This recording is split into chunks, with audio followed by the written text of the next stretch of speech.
Hello everyone, welcome back to my channel. In this video, I will discuss whole CARO provision. Okay, in part 1, I will be discussing the CARO applicability. किस किस company के ऊपर CARO applicable है, ठीक है, वो मैं पहले यहाँ पे डिटेल डिस्कस करूँगी कॉपी में. उसके बाद फिर क्या करेंगे, ICAI मैट से भी जो है उसको देख लेंगे. उसके बाद फिर पार्ट 2 में मैं सारे के सारे 21 क्लॉजेज जो है वो डिस्कस करने वाली हूँ. अलॉन्ग विथ वो इतने डिटेल में डिस्कस करने वाली हूँ कि उसके रेस्पेक्ट में जो है सारे कन्फ्यूजन वगैरह और सारे जो है केस स्टडी आप इजीली सॉल्व कर पाओगे, ठीक है. और अलॉन्ग विथ में जो 2016 के कंपैरिजन में क्या चेंजेस है, ठीक है, वो भी मैं क्या करूँगी साथ ही साथ आपको बताती जाऊँगी. तो वो पार्ट 2 भी आप मिस नहीं कीजिएगा. तो सबसे पहले पार्ट 1 में स्टार्ट करते हैं कारो की एप्लीकेबिलिटी. नाउ फर्स्ट कारो, ठीक है, कारो जो है वो एप्लीकेबल किसके ऊपर है, ये एप्लीकेबल है every company including foreign company, ठीक है. CARO is applicable to every company including foreign company. However exemptions are given, ठीक है, to some of the companies. अब किस किस कंपनीज को एग्जेम्पशंस गिवन है वो देख लेते हैं, ठीक है. तो एग्जेम्पशंस किस किस को है, सबसे पहले बैंकिंग कंपनी, ठीक है. बैंकिंग कंपनी को क्या है, बैंकिंग कंपनी को कारो की रिपोर्टिंग नहीं करनी होती. उसके बाद फिर किसको एग्जेम्पशन है, इंश्योरेंस कंपनी, ठीक है, इंश्योरेंस कंपनी. उसके बाद फिर किसको नहीं करनी है, सेक्शन 8 कंपनीज, ठीक है, सेक्शन 8 कंपनीज. फिर next one person company.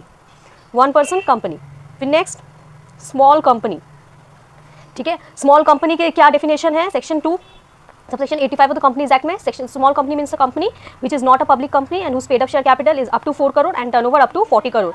Then small company.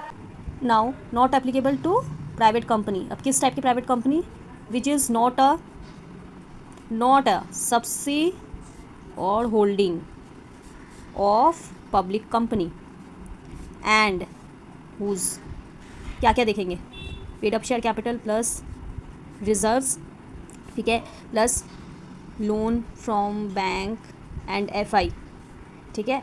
और उसके बाद फिर देखेंगे revenue including revenue from discontinuing operation, paid up share capital plus reserve and surplus as on balance sheet date up to 1 crore. Loan from bank and financial institution at any point of time अगर up to 1 crore. Revenue including revenue from discontinuing operation, ठीक है, वो अगर up to 10 crore during टेंचुरी, तो उस case में applicable नहीं होगा. एक्सीड करते ही क्या हो जाएगा, कारो एप्लीकेबल हो जाएगी, ठीक है. Loan from bank and institution के लिए eight any point of time देखना है, दिस इज इंपॉर्टेंट, ठीक है. सपोज इसका मैं एग्जांपल लूँ कि जो है ड्यूरिंग द ईयर लोन लिए, ठीक है, वो 5 करोड़ और रिपे कर दिए 4 करोड़, तो आउटस्टैंडिंग है 1 crore as on balance sheet. But यहाँ पे क्या हमको एनी पॉइंट ऑफ टाइम देखना है. लोन अगर एक्सीड कर जाता है, ठीक है, अब 1 करोड़ से एक्सीड करते ही, भले वो रिपे कर दे उससे मतलब नहीं, एक्सीड करते ही कारो एप्लीकेबल हो जाएगा, ठीक है. तो यहाँ eight any point of time वाला कंडीशन देखते हैं. सो इसको जो है, तो प्राइवेट कंपनी कौन से प्राइवेट कंपनी के ऊपर एप्लीकेबल नहीं होगी, which is not a subsidiary not a holding of public company and whose paid up share capital and reserve and surplus as on balance sheet is up to 1. Loan from bank of financial institution at any point of time is up to 1 crore and revenue including revenue from discontinuing operation is up to 10, ठीक है. Now अब इसको जो हम लोग क्या करेंगे, ICAI mat से भी जो है रिवाइज कर लेते हैं अकॉर्डिंगली.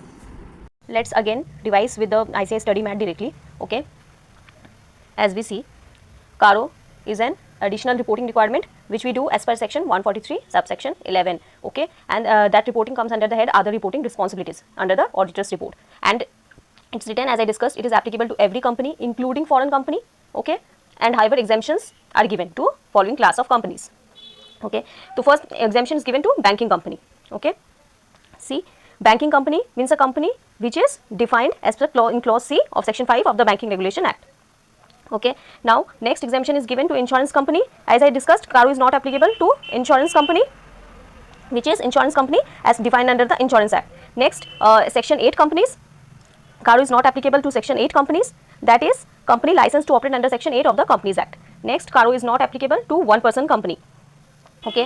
वन पर्सन कंपनी के ऊपर भी कारो एप्लीकेबल नहीं होता. उसके बाद फिर कारो जो है वो स्मॉल कंपनी के ऊपर भी नहीं एप्लीकेबल होता. Now small company is defined under section 2 clause 85 of the Companies Act, which says small company means a company which is not a public company and whose paid up share capital is up to 4 crore and maximum 10 crore and whose turnover is up to 40 crore and maximum 100 crore. So that's small company, okay. So as per Companies Act, small company and small company also CARO not applicable. One person company covered, small company covered. Now last, private company. Now on which type of private company CARO will not be applicable? See this.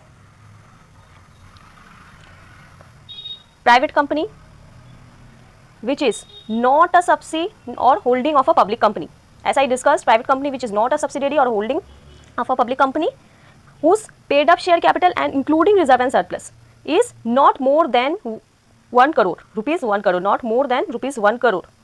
Okay, so it means what? Ki whose paid up share capital and plus including reserve is up to 1 crore as on the balance sheet date, and whose total borrowings which does not have exceeds rupees 1 crore from bank or financial institution at any time during the financial year.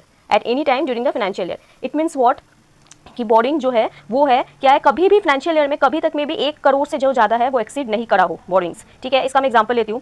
Suppose आपका during the financial year जो है वो boring हो गया 5 करोड़. ठीक है, लेकिन आपने ड्यूरिंग द ईयर क्या किया, 4 करोड़ रिपे कर दिया है. ठीक है, near financial year and repay कर दिया है 4 crore.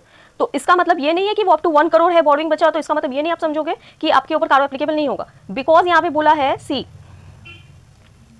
which does not have total borrowing exceeding rupees 1 crore from bank or financial during the financial year at any point of time during the financial year. So इसलिए हम लोग क्या करते हैं, एक बार बोरिंग जैसे 1 करोड़ से ज़्यादा एक्सीड हो गया कार्डो एप्लीकेबल हो जाएगा. And also we check revenue, okay, which does not have total revenue including we check revenue from discontinuing operation should not exceed 10 crore, which does not have exceeding 10 crore limit. ठीक है, तो मैं वापस से इसका crux repeat कर दे रही हूँ. प्राइवेट कंपनी जो कि पब्लिक कंपनी नॉट ना ही सब्सिडी ना ही होल्डिंग है पब्लिक कंपनी की, जिसकी पेड अप शेयर कैपिटल और रिजर्व जो होनी चाहिए वो अप टू 1 करोड़ होनी चाहिए balance sheet as on balance sheet date में. बोरिंग जो है एट एनी टाइम जो है वो फाइनेंशियल ईयर में वो क्या होना चाहिए, अप टू 1 करोड़ होनी चाहिए. और जो रेवेन्यू है including revenue from discontinuing operation should be up to 10 crore for the financial statement. Then only CARO will not be applicable. Now